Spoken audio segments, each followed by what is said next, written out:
dia pessoal, meu nome é Otávio, eu estou administrando a primeira etapa do curso de Programação Básica do EITAS e essa é a primeira aula de introdução sobre lógica e algoritmos e nós vamos começar essa aula falando um pouco sobre algoritmos e o que eles são.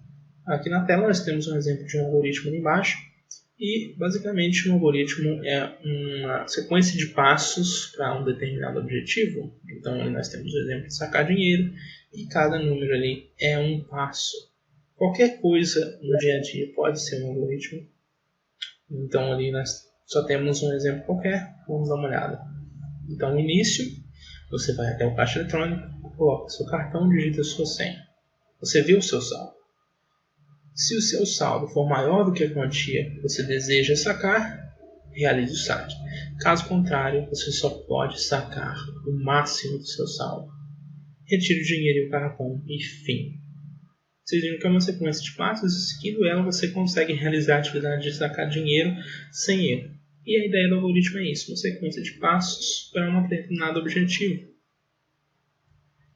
E o pseudocódigo, que é o que nós vamos começar na próxima aula a já estudar, é uma forma de representar esses algoritmos, esses passos.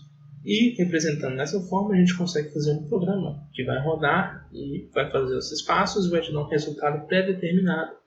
E aí realmente nós começamos a programação. Por enquanto nessa primeira aula nós não vamos mexer com nada de código. Isso aqui é só um exemplo e só uma explicação das ferramentas básicas que nós vamos usar. No caso, mais para frente, a gente vai usar o Visual G, com o Portugal. Por enquanto, vocês não precisam instalar isso. Vamos continuar a aula. Aqui nós temos dois exemplos de algoritmos. Vamos dar uma olhada no primeiro. Player XY. E o que está ali, vocês estão vendo ali dentro das chaves, é um comentário. Ali você pode digitar qualquer coisa e nada que está ali dentro vai ser rodado. É só para você comentar no que está acontecendo. Então, depois dele ter lido os valores x e y, ele verifica se o x é maior que o y. Então, se for, ele vai escrever que x é maior. E ele, se não, ou seja, se essa condição não for verdadeira, se o y for maior que x, então o y é maior. Caso contrário, significa que os dois são iguais. Se um não é maior que o outro, obviamente x e y são iguais. E ele escreve isso na tela. Então, vamos para o próximo slide. E para a gente conseguir fazer isso, a gente precisa da ferramenta mais básica da programação, que é a variável. A forma mais fácil de se imaginar uma variável é como uma caixa. Dentro dessa caixa, você pode colocar algum valor, e esse valor é determinado por você. Ali naquelas imagens ali, nós temos um exemplo de uma variável do tipo inteiro. Ou seja, você determinou que dentro daquela caixa só podem ir números inteiros. Ou seja, nada de número com vírgula. E do lado de fora dessa caixa, você coloca um determinado nome. E ali, no caso, as duas inteiras têm o ano de nascimento na primeira e o ano atual na segunda. Por que esse nome? Quando a caixa está fechada, depois de você ter colocado o valor dentro dela, você não sabe o que está lá dentro. Você precisa de alguma coisa para identificar ela. E é por isso que tem esse nome do lado de fora. Então, quando você for se referir à caixa, você não vai falar a caixa que tem o valor X. Você vai falar a caixa que está escrito ano de nascimento ou ano atual. E aí nós entramos nos operadores aritméticos, que são usados para fazer as operações matemáticas básicas que nós estamos acostumados no dia a dia. Claro, o pseudocódigo tem essas operações prontas. E ali nós temos um exemplo no pseudocódigo.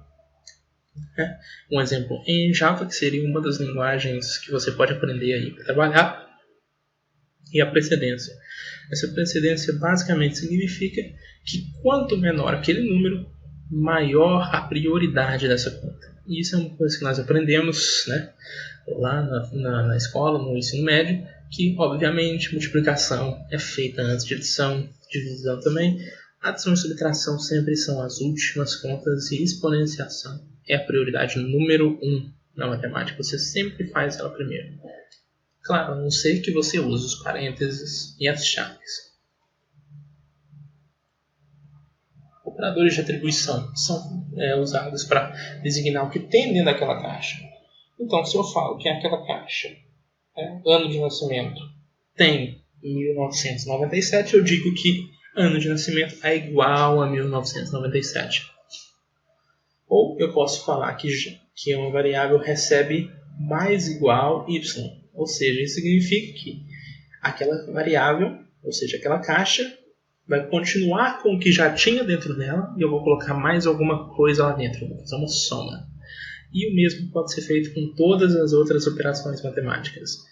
Basicamente, isso significa que você não altera o valor que está lá dentro, e você só adiciona uma operação. Você pega o valor que já está dentro e faz uma operação sobre ele. É só uma forma de abreviar. Operadores de comparação são usados para saber se uma expressão é verdadeira e falsa. E a partir disso, como vocês lembram lá dos exemplos que nós damos, você pode rodar uma parte do código ou outra parte do código. Então aqui nós temos os operadores e lá vocês viram que a gente usou o maior, o menor e o igual. Ou seja, se um número for maior do que o outro, você emite verdadeiro. Se for menor, você pode emitir verdadeiro ou falso. Se for igual, vocês usam esses sinais aqui da mesma forma que os outros foram usados. Claro que cada um vai ter um efeito diferente no código. E isso nos dá uma estrutura condicional. E isso aqui é o tal do se que nós vimos lá atrás. Ou, como nós vamos aprender no C daqui a um tempo, o if. Aqui nós temos um exemplo. Início do algoritmo. Se a condição for verdadeira, então se executa o comando. E tudo que estiver entre o se e o fim se vai ser executado somente se a condição for verdadeira. E depois o algoritmo termina. Nós também podemos usar essa condição em cima de uma condição. Então, nós podemos usar várias condições de uma vez. E ali, nosso exemplo, se a condição for verdadeira, então comando A. Se não, ou seja, se essa condição não for verdadeira, eu vou executar o comando B. Então, você sempre vai executar um dos dois comandos, dependendo da sua operação. E aqui nós entramos nas estruturas de repetição. Isso aqui basicamente permite que você repita uma operação 20 vezes, 30 vezes, quantas vezes você quiser, sem ter que copiar e colar o código 20 ou 30 vezes. Então nós temos aqui a expressão mais básica, que é o enquanto, ou o while, e ali nós temos um exemplo. Enquanto uma expressão, aí você vai fazer uma expressão, por exemplo, enquanto A for maior que B, ou enquanto A for diferente de B, faça, e o que estiver entre o enquanto e o fim enquanto será executado somente se essa condição for verdadeira. Aqui nós temos um exemplo e vamos dar uma olhada no primeiro exemplo aí. Enquanto o valor digitado for diferente de 0, faça. Então ali ele está fazendo uma conta e pergunta um valor para a pessoa. Se a pessoa digitar 0, o programa termina. Caso não, o programa continua rodando até que a pessoa decida digitar 0. Nós temos um outro tipo de repetição, que é o for, que ela faz a mesma coisa que o while, só que de uma forma mais refinada, mais controlada. Então nós temos ali o esquema de como funciona. Vamos dar uma olhada.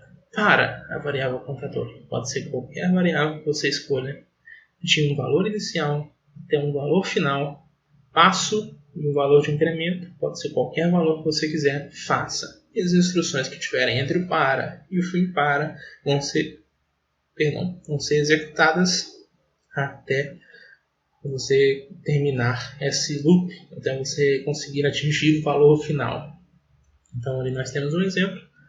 Para o contador é uma variável qualquer que ele declarou ali em cima, de 1, ou seja, esse contador vai começar no 1, até o número, que foi o número que o usuário digitou, faça.